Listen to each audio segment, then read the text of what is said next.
आणि आता अमरावती रुग्णालय अग्नितांडव प्रकरणी एक मोठी बातमी समोर आलेली आहे। रुग्णालयाला व्हेंटिलेटर पुरवणाऱ्या कंपनीवर संशय व्यक्त केला जातोय।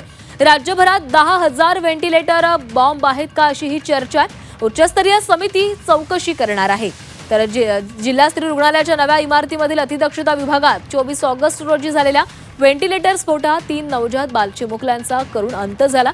या घटनेनंतर रुग्णालयातील व्हेंटिलेटरच्या सुरक्षिततेचा गंभीर प्रश्न ऐरणीवर आलाय।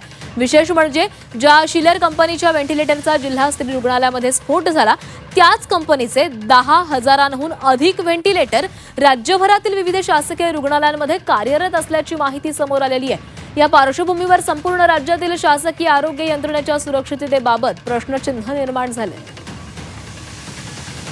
ते व्हेंटिलेटर होतं ज्याचा स्फोट झाला असा प्राथमिक अंदाज आपला आहे।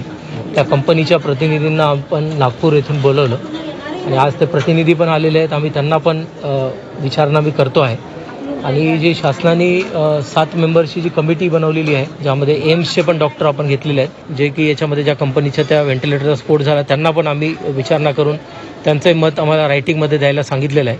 कमिटीसमोरही समक्ष उपस्थित राहण्याच्या सूचना दिलेल्या आहेत जेणेकरून जे काही आमच्या कमिटीचे पण प्रश्न या सर्व्हिस प्रोव्हायडरला म्हणजे या व्हेंटिलेटर कंपनीला असतील तर ते त्यांनी ते सर्व प्रश्नांची उत्तरे द्यावी आणि जसं शासनाने आदेशित केलं आहे त्या पद्धतीने 7 दिवसाच्या आत ही कमिटी त्या ठिकाणी आपला अभिप्राय देईल आणि त्या अभिप्रायामध्ये मग जर कंपनीची चूक आढळली तर कंपनीवर, कर्मचाऱ्यांची चूक आढळली कर्मचाऱ्यांवर, फायर सेफ्टी ज्याची कोणाची चूक त्याच्यामध्ये आढळेल त्याच्यावर आपण कठोर कारवाई करणार आहे।